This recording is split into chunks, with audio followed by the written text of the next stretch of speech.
दोस्तों, नीलम ओझा Hindi UPSC tutorial में आपका स्वागत है। आज मैं फिर संविधान के क्वेश्चनों के साथ उपस्थित हूं। तो चलिए देखते हैं। 205 नंबर का राय, भारत की सर्वोच्च विधि क्या है?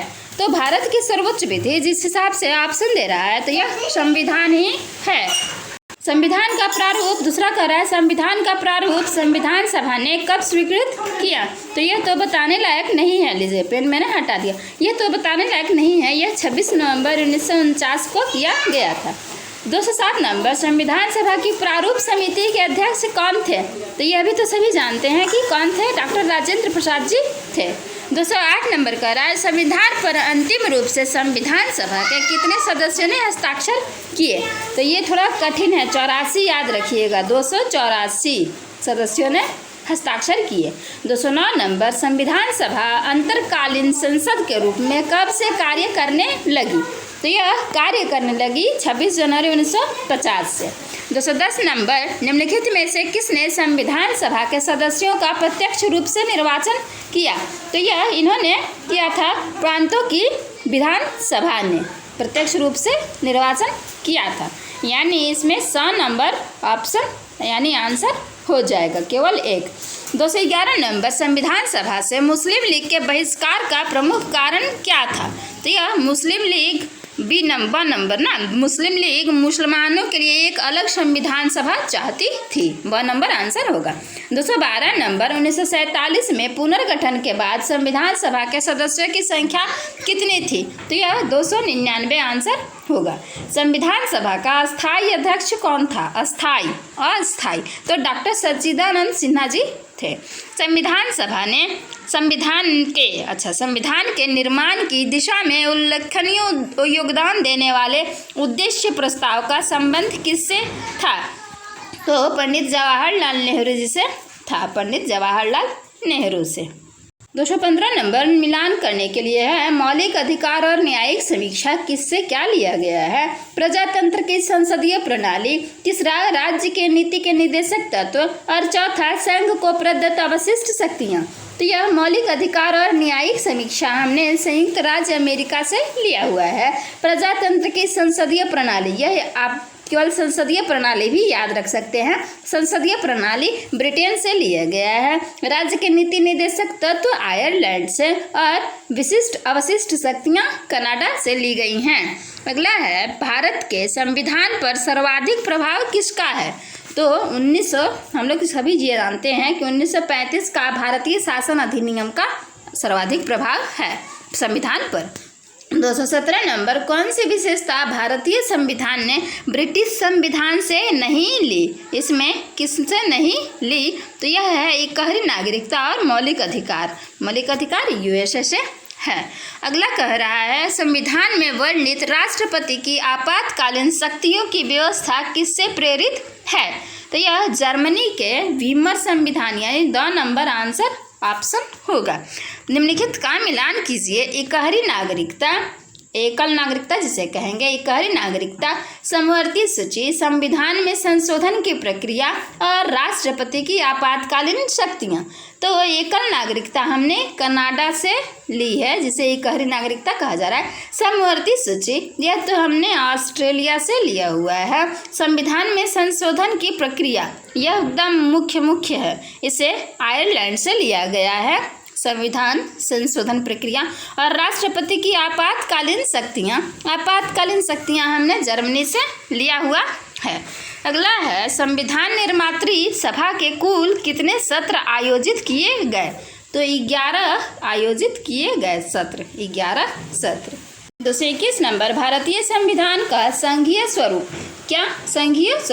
किससे प्रभावित है? तो यह संयुक्त राज्य अमेरिका और कनाडा दोनों से प्रभावित है। 1 और 3 ऑप्शन होगा। संविधान का कौन सा भाग संविधान निर्माताओं के मस्तिष्क एवं उद्देश्यों को प्रतिबिंबित करता है? तो बाकी ऑप्शन देखने की जरूरत नहीं है। भाग 4 यह नंबर ऑप्शन यानी आंसर हो जाएगा। 223 नंबर, भारत में अंतरिम सरकार का गठन कब हुआ? तो अंतरिम सरकार सितंबर 1946 में गठित हुई थी। भारत का संविधान कितने भागों में विभाजित है? तो 25। बहुचर्चित उद्देश्य प्रस्ताव में वर्णित विचारों को संविधान सभा ने संविधान के किस भाग में स्थान दिया? तो भाग 3 के भाग 3 में मौलिक अधिकार में। अगला है किस अधिनियम के ढांचे को संविधान सभा द्वारा स्वीकार किया गया।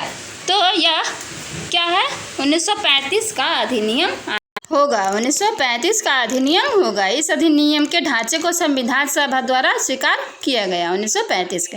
227 नंबर, निम्न का मिलान कीजिए। उपराष्ट्रपति का पद, सर्वोच्च न्यायालय की शक्तियां व संगठन, संघात्मक व्यवस्था, गणतंत्र, समवर्ती सूची और संविधान संशोधन। तो लग तो रहा है कि ये 2-3 बार हो चुका, तो आप लोगों को याद हो गया होगा। उपराष्ट्रपति का पद, अच्छा इस बार अलग है, तो यह राष्ट्रपति उपराष्ट्रपति दोनों यूएसए से लिए गए हैं। सर्वोच्च न्यायालय की शक्तियां व संगठन, यह लिया गया है यूएसए से। संघात्मक व्यवस्था, यह कनाडा से। संघीय व्यवस्था, गणतंत्र लिया गया है फ्रांस से। समवर्ती सूची ली गई है यहाँ ऑस्ट्रेलिया से समवर्ती सूची। और संविधान संशोधन लिया गया है दक्षिणी अफ्रीका से। 1 नंबर आंसर हो जाएगा। अब अगला देखेंगे 228 नंबर, किस अनुच्छेद के अधीन भारत में अखिल भारतीय सेवाओं के सृजन का उपबंध किया गया है। तो यह अनुच्छेद 312 के तहत किया गया है। भारतीय संविधान की प्रस्तावना में समाजवादी और धर्मनिरपेक्ष शब्द कब जोड़े गए, यह एकदम मुख्य है। तो यह 42वां संशोधन अधिनियम यानी 1976 में जोड़े गए थे, समाजवादी और धर्मनिरपेक्ष। संविधान की प्रस्तावना में भारत को एक का क्या कहा गया है, तो संपूर्ण प्रभुत्व संपन्न, यह है ना 100 नंबर, संपूर्ण प्रभुत्व संपन्न समाजवादी और जनतांत्रिक कहा गया और लोकतांत्रिक गणराज्य कहा गया है। 231 नंबर, सामाजिक, आर्थिक और राजनीतिक न्याय की व्यवस्था संविधान के किस भाग में की गई है। तो यह प्रस्तावना में की गई है। संविधान की प्रस्तावना में किसका उल्लेख नहीं है, स्वतंत्रता, समानता, बंधुत्व, अहिंसा का नहीं है। 233 नंबर, संविधान के आधारभूत उद्देश्यों एवं लक्ष्यों का संविधान के किस भाग में वर्णन किया गया है। तो यह प्रस्तावना में किया गया है ना, सामाजिक लोकतंत्र। अच्छा रुकिए, हाँ दोस्तों, मुझे आंसर देखना पड़ा, प्रस्तावना में ही मैं सही जा रही थी। वो देखिए मैं ऐसे कहाँ भगा रही हूँ, प्रस्तावना में ही आंसर होगा 2 नंबर। 234 नंबर, संविधान की प्रस्तावना में वर्णित लोकतंत्र को किस रूप में स्वीकार किया गया है। अच्छा ये 234 नंबर है। सामाजिक लोकतंत्र, आर्थिक लोकतंत्र, राजनीतिक लोकतंत्र, उपरोक्त सभी में, ब और सभी में। 235 नंबर, संविधान की प्रस्तावना के संबंध में क्या असत्य है, सत्य नहीं असत्य है। प्रस्तावना का संविधान की व्याख्या के दृष्टि से कोई महत्व नहीं है। प्रस्तावना, अच्छा अ नंबर ही आंसर हो गया, बाकी तो आप ऑप्शन देख लीजिएगा।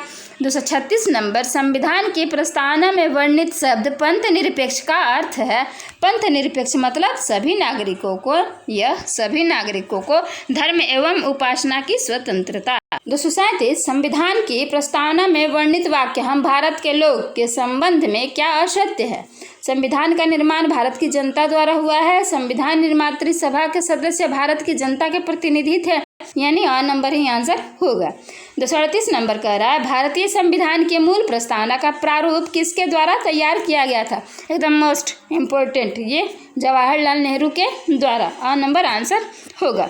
अगला है संविधान की प्रस्तावना में भारत के लिए निम्नलिखित में से कौन से शब्द प्रयोग किए गए हैं। तो भारत, हम भारत के लोग, भारत, इंडिया। अगला है 240, संविधान की प्रस्तावना से निम्नलिखित में से क्या स्पष्ट नहीं होता। तो शासन के उद्देश्य, संविधान के स्रोत, संविधान को लागू करने की तिथि। तो 2 और 3 आंसर होगा यहाँ पे। अगला है संविधान की प्रस्तावना में वर्णित समाजवादी शब्द से अभिप्राय है। तो समाजवादी न केवल उत्पादन एवं वितरण के सभी साधनों का राष्ट्रीयकरण करना, वरन गरीब और अमीर के मध्य दूरी को कम करना। किस वाद में प्रस्तावना को भारतीय संविधान की कुंजी कहा गया है। तो यह बेरूबारी, ठीक है, आंसर हो जाएगा 2 नंबर। किस संविधान संशोधन के द्वारा प्रस्तावना में पंथ निरपेक्ष, समाजवादी और अखंडता शब्द जोड़े गए। यह तो हमने अभी ऊपर देखा था, किसमें बताइए, 42वां में। किस वाद में उच्चतम न्यायालय ने प्रस्तावना को संविधान का अंग बताया। तो यह केशवानंद भारती वाले में। अगला देखिए 145 नंबर कह रहा है भारतीय संविधान के संबंध में हम क्या कह सकते हैं। तो कह सकते हैं यह कठोर ज़्यादा है, बहुत कठोर नहीं, यह लचीला अधिक है, कठोर कम है। 246 नंबर, भारत का संविधान किस दृष्टि से कठोर है। तो यह संसद केवल भारत का संविधान कठोर नहीं है, ये आंसर होगा। भारतीय संविधान की सर्वोत्तम प्रकृति है, तो भारतीय संघात्मक अमेरिकी व्यवस्था के आधार पर भारतीय संविधान के अनुसार देश की राजनीतिक शक्ति का अंतिम स्रोत है, तो यह भारत की जनता हो जाएगा। सिक्किम को संयुक्त राज्य का दर्जा किस वर्ष प्रदान किया गया, तो यह 1972-74 में किया गया था, 1974 में। 2 नंबर आंसर होगा। सिक्किम को भारत के पूर्ण राज्य का दर्जा किस संविधान संशोधन अधिनियम के द्वारा प्रदान किया गया। अब संविधान संशोधन अधिनियम आया तो 36वां 1953 में गठित राज्य पुनर्गठन आयोग का अध्यक्ष कौन था? न्यायमूर्ति फजल अली थे ना, फजल अली कहाँ है? हाँ, 2 नंबर आंसर होगा, न्यायमूर्ति फजल अली। अगला है 1956 में राज्यों के पुनर्गठन के बाद राज्यों और संघ राज्य क्षेत्रों की संख्या क्रमशः हो गई 14 और 5। भारत किस प्रकार अन्य राज्य क्षेत्रों को अर्जित कर भारत संघ में शामिल कर सका था? तो अभ्यर्पण द्वारा, संधि एवं समझौतों द्वारा और विधिक न्यायगम तीनों। यहाँ आंसर तीनों हो जाएंगे, साम दाम दंड। अगला है किस वर्ष गोवा सहित अन्य पुर्तगाली बस्तियों को मिलाकर भारत संघ का संघ राज्य क्षेत्र बनाया गया? तो यह 1962। देखिए फिर पेन नहीं लिया मैंने और भाग गया। 1962 आंसर। 255 नंबर, भारतीय संसद को किस अनुच्छेद के अंतर्गत नए राज्य के निर्माण की शक्ति प्राप्त है?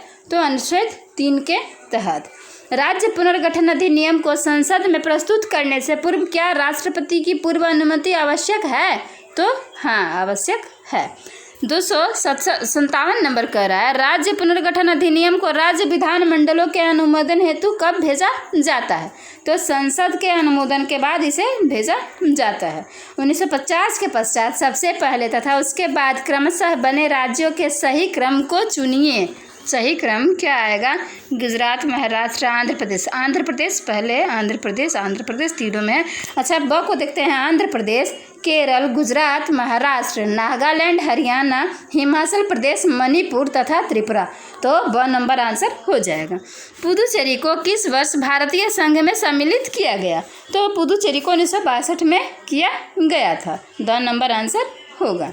निम्नलिखित में से किससे संबंधित संशोधनों के लिए आधे से अधिक राज्य विधान मंडलों के अनुमोदन की आवश्यकता होती है? तो राष्ट्रपति के निर्वाचन की पद्धति और केंद्र एवं राज्यों के मध्य विधायी शक्तियों के वितरण के संबंध में, और 4था नंबर सर्वोच्च न्यायालय के संबंध में। 1 नंबर छोड़कर के तीनों हो जाएंगे।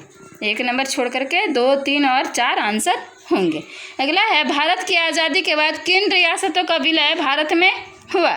तो जूनागढ़, हैदराबाद और जम्मू कश्मीर तीनों का क्या हुआ? आज़ादी के बाद ही विलय हुआ था। 262 नंबर है, भाषा के आधार पर गठित होने वाला पहला राज्य है? तो यह तो हम लोग सभी जानते ही हैं, आंध्र प्रदेश है। भारत के संपूर्ण भूभाग को कितनी क्षेत्रीय परिषदों में बांटा गया है? 6। राज्य का दर्जा प्रदान किए जाने के संबंध में निम्नलिखित का मिलान कीजिए। 22वां संशोधन अधिनियम, 53वां संशोधन अधिनियम, 18वां संशोधन अधिनियम और 56वां संशोधन अधिनियम। तो पहला हो जाएगा मेघालय, पहला यानी 22वां संशोधन अधिनियम मेघालय, 53वां संशोधन अधिनियम मिजोरम, 18वां संशोधन अधिनियम हरियाणा और 56वां संशोधन अधिनियम में गोवा आएगा। उसके बाद कह रहा है 265 नंबर, संविधान के किस संशोधन द्वारा दिल्ली और पांडिचेरी की विधानसभाओं के सदस्यों को राष्ट्रपति के निर्वाचक मंडल में शामिल किया गया? तो 70वें संशोधन द्वारा शामिल किया गया था। और नंबर आंसर होगा। हिमाचल प्रदेश को किस वर्ष राज्य का दर्जा प्रदान किया गया? तो 1971 में हिमाचल प्रदेश को राज्य का दर्जा प्रदान किया गया था। संविधान के 9वें संशोधन द्वारा भारत के किस भू क्षेत्र को पाकिस्तान को अंतरित, यह तो बेरूबाड़ी था ना, और खुलना बेरूबाड़ी। 100 नंबर आंसर होगा। संविधान के किस संशोधन अधिनियम द्वारा मिजोरम को राज्य का दर्जा दिया गया? तो यह 53वां था। ब नंबर आंसर होगा। अगला है, किस वर्ष पंजाब राज्य का विभाजन कर पंजाब और हरियाणा 2 पृथक राज्य बनाए गए? यह 66 में हुआ था, 1966 में, 1966 में। 100 नंबर। 270 नंबर, संसद ने नागरिकता अधिनियम सर्वप्रथम कब पारित किया?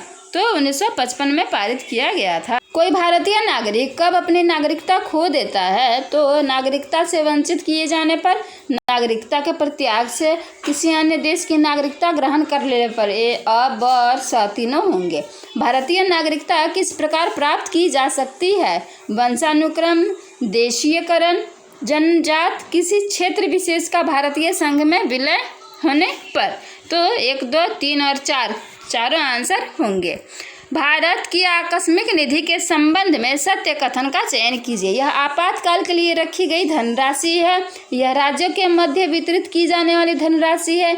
केंद्र द्वारा यह अपने उपयोग में लाई जाने वाली धनराशि है, या आकस्मिक व्यय को पूरा करने के लिए राष्ट्रपति की अनुमति से खर्च की जाने वाली धनराशि है।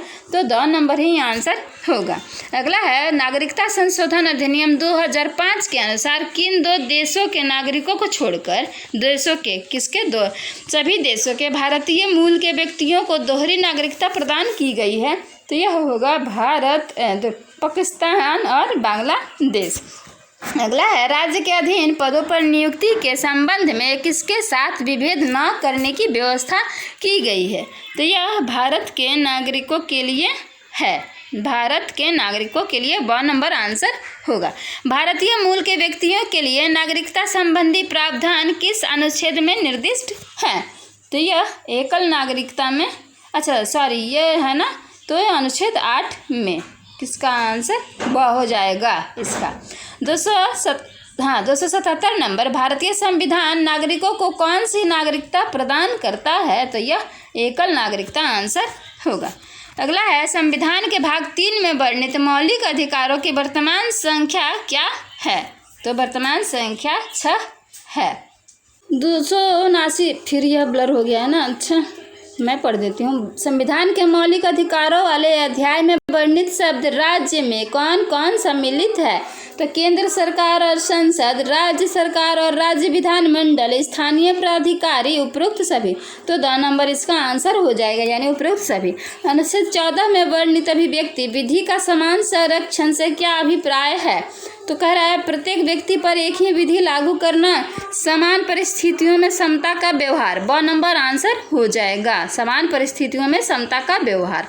अगला है, अनुच्छेद 14 में वर्णित समता के नियम का अपवाद है? तो राष्ट्रपति यहाँ आंसर होगा। अनुच्छेद 17 अस्पृश्यता यानी छुआछूत का उन्मूलन करता है। यह मूल अधिकार नागरिकों को किसके विरुद्ध प्राप्त है? तो राज्य और व्यक्ति दोनों के विरुद्ध प्राप्त है। वाक और अभिव्यक्ति की स्वतंत्रता असीमित नहीं है, इस पर कब प्रतिबंध लगाया जा सकता है? तो राष्ट्र की एकता एवं अखंडता के हित में संसद और न्यायालय की अवमानना या मानहानि पर, लोक व्यवस्था, शिष्टाचार एवं सदाचार, यानी उपरोक्त सभी। 2 नंबर आंसर होगा, 1, 2 और 3 सभी। प्राण और दैहिक स्वतंत्रता का संरक्षण किस अनुच्छेद के तहत प्राप्त है? तो यह अनुच्छेद 21 के तहत प्राप्त है, पीछे शायद हुआ है, इसका आंसर मिला है। छुआछूत को किस अनुच्छेद के तहत एक दंडनीय अपराध घोषित किया गया है? तो यह तो अभी हमने देखा, अनुच्छेद 17 के तहत। अगला है, किसी भारतीय नागरिक को गिरफ्तारी के संबंध में क्या संरक्षण प्राप्त है? उसे गिरफ्तारी के कारणों से यथाशीघ्र अवगत कराया जाएगा। 2 नंबर, उसे अपने विधि व्यवसाय से परामर्श करने और प्रतिरक्षा प्राप्त करने का अधिकार होगा। 100 से 24 घंटे के भीतर मजिस्ट्रेट के समक्ष पेश किया जाएगा, यानी अ, ब, स उपरोक्त सभी आंसर हो जाएगा। बलात् श्रम को किस अनुच्छेद के तहत प्रतिषिद्ध घोषित किया गया है? तो 23 के तहत, इसमें आंसर होगा ब। 288 नंबर है, धार्मिक स्वतंत्रता में क्या सम्मिलित है? किसी धर्म को मानने, प्रचार करने व प्रसार की स्वतंत्रता शामिल है। अपने धार्मिक कार्यों का प्रबंध करना, यह भी शामिल है। जंगम स्थावर संपत्ति का अर्जन और स्वामित्व, यह भी शामिल है, यानी सभी। कौन मूल अधिकारों की श्रेणी में नहीं आता? संघ बनाने का अधिकार, देश में कहीं भी निवास करने और बस जाने का अधिकार, संपत्ति का अधिकार। 100 नंबर आंसर होगा। अगला है, निम्नलिखित में से कौन सा मूल अधिकार नहीं है? तो मूल अधिकार तो हम लोग सभी जानते हैं कि संपत्ति के अर्जन का अधिकार आंसर हो जाएगा, संपत्ति के अर्जन का अधिकार। निम्नलिखित का मिलान कीजिए। अनुच्छेद 19, अनुच्छेद 32, अनुच्छेद 23 और अनुच्छेद 26। तो हम लोग अभी पीछे हम लोगों ने देखा था अनुच्छेद 19 मौलिक स्वतंत्रताओं से संबंधित है, मौलिक स्वातंत्र यानी 4 में जाएगा। अनुच्छेद 32 यह संवैधानिक उपचारों के अधिकार से संबंधित है। अनुच्छेद 23 यह बलात्श्रम का प्रतिषेध करता है और अनुच्छेद 26 धार्मिक कार्यों के प्रबंध की स्वतंत्रता प्रदान करता है यानी संबंधित है। संसद को मूल अधिकारों में संशोधन करने का अधिकार संविधान के किस संशोधन के द्वारा दिया गया? तो यह 24वां संशोधन अधिनियम 1971 के द्वारा दिया गया। निम्न को मिलाइए। अस्पृश्यता निवारण, उपाधियों का अंत, अवसर की समता और अखंडता शब्द की समाविष्टि। तो अस्पृश्यता निवारण अभी हमने पीछे देखा है, अनुच्छेद 17 आंसर होगा। उपाधियों का अंत यह चला जाएगा अनुच्छेद 18 में। अवसर की समता यह हमें अनुच्छेद 16 में मिलेगी और अखंडता शब्द की समाविष्टि 42वां संशोधन अधिनियम में किया गया था। 194 नंबर की इस अनुच्छेद को डॉक्टर भीमराव अंबेडकर ने भारतीय संविधान की आत्मा कहा है। तो अनुच्छेद 32 को कहा है, यह पीछे जिक्र किया गया है, हमने किया है। निम्न का मिलान कीजिए। सांस्कृतिक एवं शैक्षिक अधिकार, कारखानों में बालकों जो 14 वर्ष के नियोजन का प्रतिषेध, प्राण और दैहिक स्वातंत्र का संरक्षण तथा किसी धर्म विशेष की अभिवृद्धि के लिए करों के समुदाय का प्रतिषेध। तो नंबर यानी क नंबर हो जाएगा 2 में, यानी अनुच्छेद 19 और 30। अनुच्छेद 29 है ना, 29 और 30। कारखानों में बालकों के नियोजन का प्रतिषेध यह चला जाएगा अनुच्छेद 24 में, यह प्रतिषेध है। प्राण और दैहिक स्वतंत्रता का संरक्षण यह 21 से प्राप्त होगा और बाकी तो जो बच गया उसमें हम लोग लगा देंगे 27 में। क्या चला जाएगा? किसी धर्म विशेष की अभिवृद्धि के लिए करों के समुदाय का प्रतिषेध। अगला है संविधान में नीति निर्देशक तत्वों की व्यवस्था करने का प्रमुख कारण क्या था? तो इसका प्रमुख कारण संविधान को सामाजिक आर्थिक परिवर्तन का अभिकरण बनाना था, यानी 2 नंबर आंसर होगा। निम्नलिखित का मिलान कीजिए। बंदी प्रत्यक्षीकरण, यह सब रीट हैं। बंदी प्रत्यक्षीकरण, परमादेश लेख, प्रतिषेध लेख और अधिकार परीक्षा आ गया। तो बंदी प्रत्यक्षीकरण क्या है? यह 4 नंबर में जाएगा। अवैध रूप से बंदी बनाए गए किसी व्यक्ति को स्वतंत्र कराना, यह चला जाएगा 4 नंबर में। परमादेश कह रहा है, परमादेश लेख है किसी व्यक्ति या संस्था, कहाँ गया? किसी व्यक्ति या संस्था को अपने सार्वजनिक कर्तव्यों के पालन हेतु आज्ञा।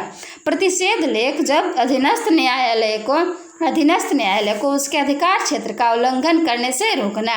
और अधिकार परीक्षा किसी सार्वजनिक पद को गैर कानूनी रूप से प्राप्त करने से रोकना अधिकार परीक्षा है। तो 98 नंबर है संपत्ति के मूल अधिकार को किस संविधान संशोधन अधिनियम द्वारा निश्चित कर दिया गया? तो इसका आंसर 44वां संविधान संशोधन द्वारा किया गया था। कौन से अधिकार भारतीय संविधान के अनुसार केवल भारतीय नागरिकों को ही प्राप्त हैं? उपराष्ट्रपति, न्यायाधीश, नियंत्रक एवं महालेखा परीक्षक आदि सार्वजनिक पदों की पात्रता, यह तो है केवल भारतीयों को। संसद व राज्य विधान मंडलों का सदस्य बनने का अधिकार, यह भी है। अनुच्छेद 15, 16 एवं 19 के तहत प्राप्त अधिकार, यह भी है, यानी 1, 2, 3 तीनों हो जाएंगे। अगला है अनुच्छेद 352 के अधीन राष्ट्रपति द्वारा घोषित आपातकाल के दौरान किन अनुच्छेदों को निलंबित नहीं किया जा सकता है? तो 3 और 4, यानी अनुच्छेद 20 और अनुच्छेद 21 को निलंबित नहीं किया जा सकता। संविधान में वर्णित मौलिक अधिकारों में से कुछ में सशस्त्र बलों के सदस्यों को वंचित करने का प्रावधान है। इस संबंध में कौन निर्णय ले सकता है? तो इस संबंध में कौन संसद निर्णय ले सकता है, यानी अ नंबर आंसर होगा। अनुच्छेद 15 राज्य को निम्नलिखित में से किनके लिए विशेष उपबंध करने से निवारित नहीं करता? बालक एवं स्त्रियां, सामाजिक एवं शैक्षिक दृष्टि से पिछड़े वर्ग, अनुसूचित जाति और जनजाति के लोग, यानी तीनों नंबर इसमें सही होगा। अगला है सार्वजनिक स्थानों एवं मनोरंजन स्थलों में प्रत्येक व्यक्ति का प्रवेश किस अनुच्छेद के तहत संरक्षित है? तो यह अनुच्छेद 15 के तहत संरक्षित किया गया है। अस्पृश्यता अपराध अधिनियम 1955 को किस वर्ष संशोधित कर सिविल अधिकार संरक्षण अधिनियम के रूप में पारित किया गया? तो यह 1976 इसका आंसर होगा, इसमें किया गया। अनुच्छेद 18 के अनुसार उपाधियों का अंत कर दिया गया है, किंतु किन आधारों पर राज्य उपाधियां प्रदान कर सकता है? तो सामाजिक सेवा, सैन्य सेवा, शैक्षिक सेवा, यानी 4 नंबर को छोड़ करके बाकी सभी आंसर हो जाएंगे। किसकी अनुमति से कोई भारतीय नागरिक विदेशी सरकार से कोई उपाधि या सम्मान प्राप्त कर सकता है? मुख्य न्यायाधीश, राष्ट्रपति, संसद। ये आंसर हो जाएगा भारत के राष्ट्रपति की। क्या राज्य सार्वजनिक परियोजनाओं के लिए किसी व्यक्ति अथवा व्यक्ति समूह को अनिवार्य सेवा प्रदान करने के लिए बाध्य कर सकता है? हाँ, कर सकता है, एकदम बिल्कुल। संविधान के अनुच्छेद 14 में उल्लिखित शब्दावली विधि का समान संरक्षण किस देश के संविधान से ली गई है? तो यह अमेरिका के संविधान से ली गई है। संविधान का कौन सा अनुच्छेद सिखों द्वारा कृपाण धारण करने और उसे लेकर चलने को धार्मिक स्वतंत्रता का अंग स्वीकार करता है? तो यह अनुच्छेद 25 के तहत किया गया है। संविधान के अनुच्छेद 20 के अधीन व्यक्ति को संरक्षण प्रदान किया गया है दोहरे दंड से, निवारक निरोध से, दोहरे दंड से। नंबर आंसर होगा 1 नंबर। अनुच्छेद 21 के अनुसार किसी व्यक्ति को कौन से संरक्षण प्राप्त हैं? किसी व्यक्ति को प्राण एवं दैहिक स्वतंत्रता का संरक्षण, विधि द्वारा स्थापित प्रक्रिया का संरक्षण और विधि की उचित प्रक्रिया का संरक्षण, यानी 1 और 3 आंसर होंगे 2 को छोड़ करके। अगला है अनुच्छेद 22 के तहत बंदीकरण की अवस्था में उन व्यक्तियों को कोई संरक्षण प्राप्त नहीं होगा जो निवारक निरोध अधिनियम के अंतर्गत बंदी बनाए गए हैं। सही है। शत्रु देश के नागरिक हैं, यानी अ और ब दोनों आंसर होंगे। अगला है सुमेलित कीजिए बेगार एवं बलात्श्रम, बाल श्रम अपराधों के लिए दोष सिद्धि के संबंध में संरक्षण। तो बेगार एवं बलात्श्रम अनुच्छेद 23 में वर्णित है, बाल श्रम यह अनुच्छेद 24 में है और अपराधों के लिए दोष सिद्धि के संबंध में संरक्षण यह 20 में है। निम्नलिखित का मिलान कीजिए, फिर से मिलान कीजिए। निवारक निरोध अधिनियम, आंतरिक सुरक्षा व्यवस्था अधिनियम और राष्ट्रीय सुरक्षा अधिनियम। तो पहला जाएगा 1950 में, यानी निवारक निरोध अधिनियम 1950 1950, आंतरिक सुरक्षा व्यवस्था अधिनियम 1971 और जो लास्ट बच गया वह लास्ट में 1983 में राष्ट्रीय सुरक्षा अधिनियम।